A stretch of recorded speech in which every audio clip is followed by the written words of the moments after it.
UPSC mains में पूछा गया question, air is a matter but why it is not visible to us. अब air visible matter तो है बट हमें विजिबल क्यों नहीं है? कोई भी चीज विजिबल कब होगी? वो विजिबल तब होगी जब लाइट आएगी, उस पर टकराएगी और टकराने के बाद रिफ्लेक्ट हो जाएगी।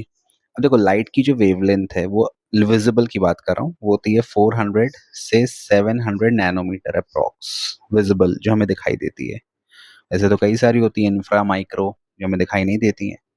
तो जो एयर के मॉलिक्यूल का साइज है वो 0.1 से 0.3 नैनोमीटर है, बहुत छोटा है लाइट की वेवलेंथ से। ठीक, तो कोई भी ऑब्जेक्ट तभी लाइट को रिफ्लेक्ट कर पाएगा जब उसका जो साइज है वो वेवलेंथ से या तो ऑलमोस्ट बराबर हो या उससे बड़ा हो, और जितना बड़ा होगा उतना अच्छा। जैसे मेरी बॉडी इतनी बड़ी है, बहुत बड़ी है इनफैक्ट, तो आराम से सब रिफ्लेक्शन और आपको मैं दिखाई दे रहा हूँ।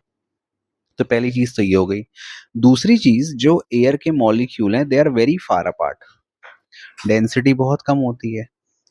तो कितने फार अपार्ट है, तो most of the light energy है वो इन मॉलिक्यूल्स के बीच से निकल जाती है और रिफ्लेक्शन नहीं होता। हाँ, लेकिन एक फिनोमेना होता है, उसको अपन बोलते हैं स्कैटरिंग ऑफ लाइट। स्कैटरिंग में क्या होता है? लाइट आती है, इसका एक सिंपल फिनोमेना है the blue colour of the sky.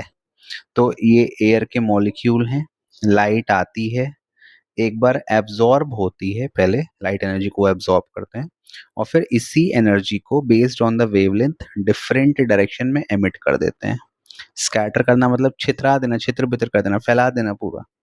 तो बेस्ड ऑन द वेवलेंथ इसको स्कैटर करते हैं और सबसे बाकी कलर को तो सीधा भेज देते हैं। सबसे ज्यादा स्काई की बात करूं तो ब्लू कलर को स्कैटर करते हैं, फैला देते हैं, इसीलिए स्काई हमें ब्लू दिखाई देता है। तो रिफ्लेक्शन तो नहीं होता बट स्कैटरिंग होती है। Thank you for watching, bye bye.